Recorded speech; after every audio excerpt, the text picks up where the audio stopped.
நீங்கள் இந்த ப்ராஃபஸினா ஒரு டென்சிங் டேனியலுக்கு ஒரு மனிதனுக்கு மகிமை வர பண்ணி விடாதீருங்கள். தலைவரே, கண்டிப்பாக உங்களுக்கு தான் அந்த மகிமை.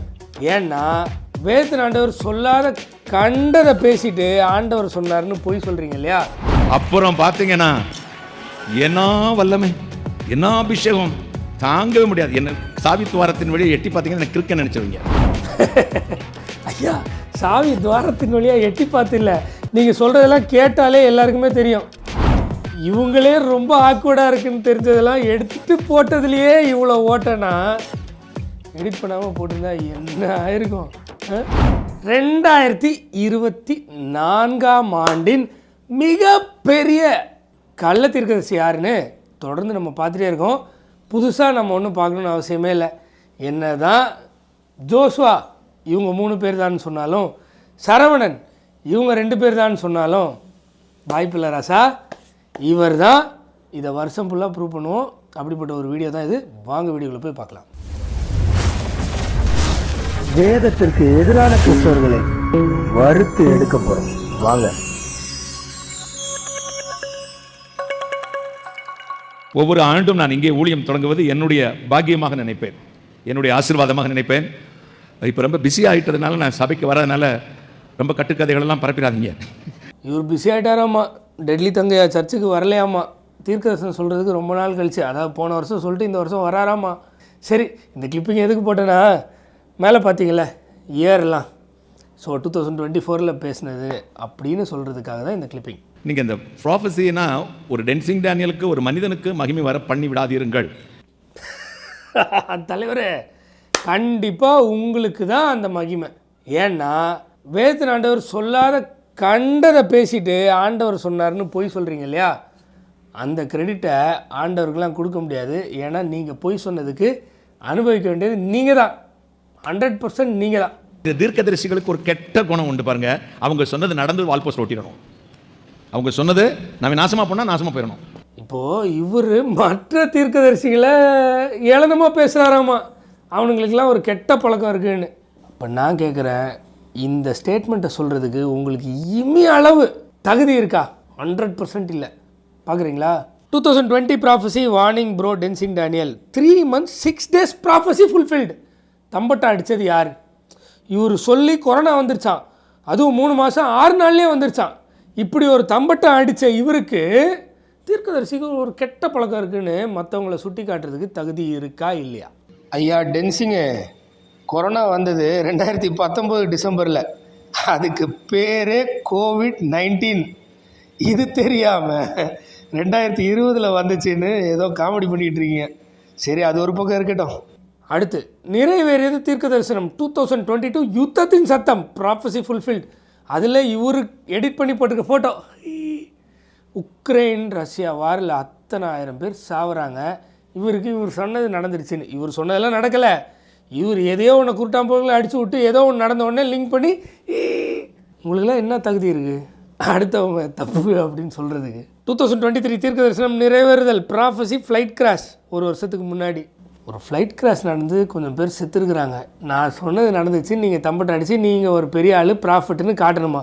இல்லை உண்மையிலே ஆண்டவர் நான் இப்படி சொன்னதெல்லாம் நடந்துருச்சுன்னு ஆண்டவர் மக்களுடைய பக்தி விருத்திக்காக இப்படிலாம் சொல்லி நடத்திக்கிட்டு இருக்காரா? இதெல்லாம் சொல்லி ஆண்டவர் பெரியவர்னு நீங்கள் ப்ரூவ் பண்ண வரீங்களா? எந்த ஆண்டவரை? வேதத்தின் ஆண்டவர் என்றைக்குமே அப்படி நினைக்கலையே. செல்வந்தர்கள் வீழ்ச்சி தீர்க்க தரிசனம் 2023 நிறைவேறியது ப்ராஃபஸி ஃபுல்ஃபில்டு.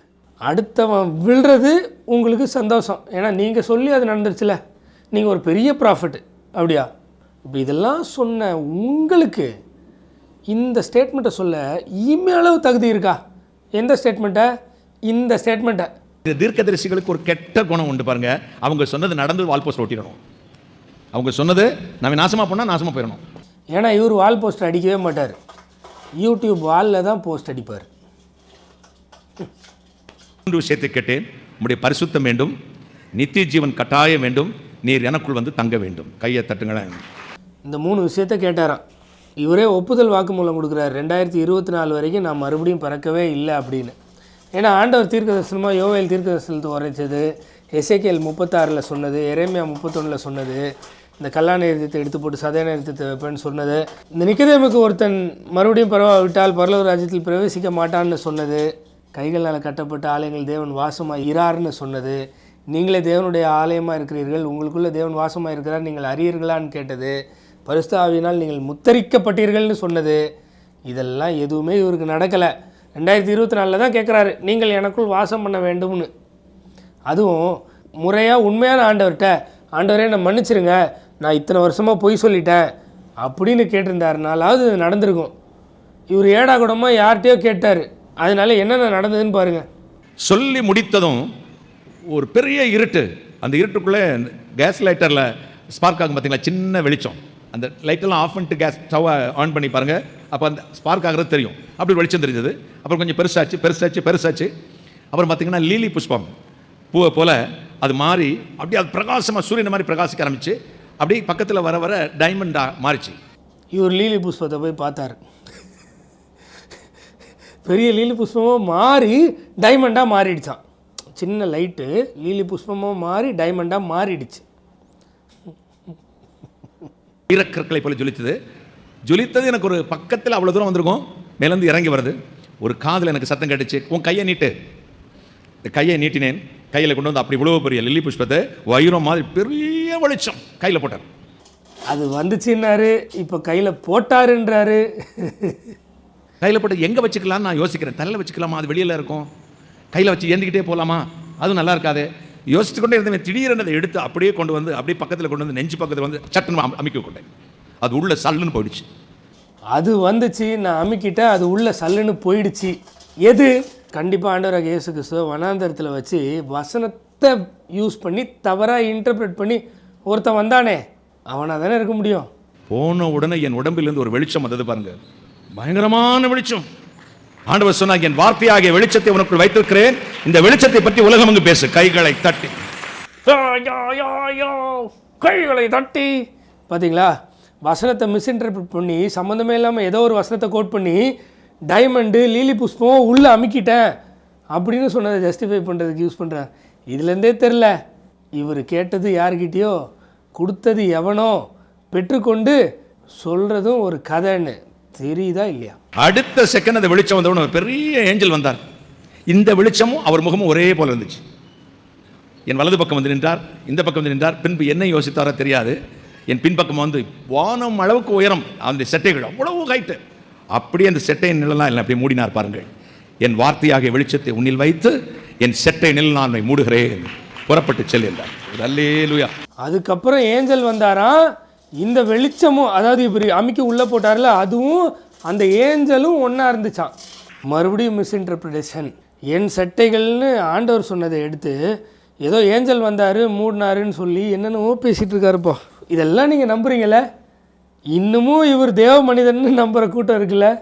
அப்புறம் பார்த்தீங்கன்னா என்ன வல்லமை, என்ன அபிஷேகம், தாங்கவே முடியாது. என்ன சாவி துவாரத்தின் வழியாக எட்டி பார்த்தீங்கன்னா எனக்கு கிறுக்க நினச்சிருவீங்க. ஐயா, சாவி துவாரத்தின் வழியாக எட்டி பார்த்து இல்லை, நீங்கள் சொல்கிறதெல்லாம் கேட்டாலே எல்லாருக்குமே தெரியும். என்ன ஒன்று, நீங்கள் கிறுக்க மாதிரி ஆக்ட் விட்டு மக்களை கிறுக்கர்களாக ஆக்குறீங்க. உலகத்தை குறித்து 2024 வருடத்தில் ஆண்டவர் எனக்கு என்ன சொன்னார்? உலகத்தை குறித்து 2024 ஆண்டவர் இவருக்கு என்ன சொன்னார்னு சொல்ல போகிறாராம். பொய் சொல்கிறீங்க, அதை பொருந்த சொல்லலாம்ல. கர்த்தருடைய வார்த்தை வானத்தையும் பூமியும் சர்வ சிருஷ்டியையும் உண்டாக்கின சர்வ வல்லமுள்ள தேவனுடைய வார்த்தை இந்த வருடத்திற்கும் பின்வரும் நாளுக்கென்றும் கூறப்பட்டது. இந்த வருடத்திற்கும் பின்வரும் நாளுக்கென்றும் கூறப்பட்டுதான். ஸ்டார்டிங்கில் என்ன சொன்னார்? இந்த வருஷம் என்ன நடக்க போகுதுன்னு ஆண்டவர்கிட்ட கேட்டு தெரிஞ்சுக்கிறதுக்காக இதெல்லாம் பண்ணேன் அப்படின்னு. அப்போ வல்லமே இறங்குச்சு, வந்துச்சு, போச்சு, அமுக்குனேன்னு. இப்போது இந்த வருடத்திற்கும் பின்வரும் நாட்களுக்கும்னு உஷாராக இருக்கிறாராமா. வரும் காரியங்களை குறித்து என்னிடத்தில் விசாரியுங்கள் என்று சொன்ன தேவனுடைய வார்த்தையின்படி கர்த்தருடைய சமூகத்தில் காத்து கிடந்து நான் ஜெபித்த போது கர்த்தர் எனக்கு அருளின தேவ வார்த்தையின் வெளிப்பாட்டின் விவரமாவது. ஏதோ ஒரு வசனத்தை கோட் பண்ணி விசாரியுங்கள் இவர் சொன்னதுனால இவர் விசாரித்து தெரிஞ்சுக்கிட்டு சொல்கிறாராம். இதையும் நம்புறதுக்கு பெருங்கூட்ட மக்கள் இருக்குல்ல, உண்மையிலே அது எனக்கு கொஞ்சம் வேதனையாக தான் இருக்குது. நான் இப்படி சிரிச்சுலாம் வீடியோ போடுறேன்ல, அதனால் உண்மையிலே அப்படி நினைக்காதீங்க. அப்படியாவது இன்னும் ஒரு பெருங்கூட்ட மக்களை ரீச் பண்ணிட மாட்டோமா? அதில் கொஞ்சம் பேருக்காவது இந்த மாதிரி போலிகள் அடையாளம் கண்டு ஆண்டவருடைய வேதத்துக்கு பின்னாடி திரும்பிட மாட்டாங்களா அப்படின்ற ஒரு நப்பாசை தான். சரி, தொடர்ந்து பார்ப்போம். உலகம் இருக்கும், உலகம் எப்படி இருக்கும் அப்படின்னு ஒரு எடிட்டிங்கை பார்த்தீங்களே, நாங்கள் பண்ணோம் தானே நினைப்பீங்க. நிச்சயமாக இல்லை, அவங்க சேனல்லே அப்படி தான் இருக்குது. நீங்கள் வேணால் போய் பார்த்துக்குங்க. ஏன்னா நடுவில் ஏதோ ஏடாகூடம் பேசியிருப்பார். அந்த வீடியோ பப்ளிஷ் பண்ணுறதுக்கு முன்னாடி ட்ரிம் பண்ணி எடிட் பண்ணி தான் போடுவாங்க. இவங்களே ரொம்ப ஆக்வர்டாக இருக்குன்னு தெரிஞ்சதெல்லாம் எடுத்துகிட்டு போட்டதுலேயே இவ்வளோ ஓட்டனா, எடிட் பண்ணாமல் போட்டிருந்தா என்ன ஆயிருக்கும்?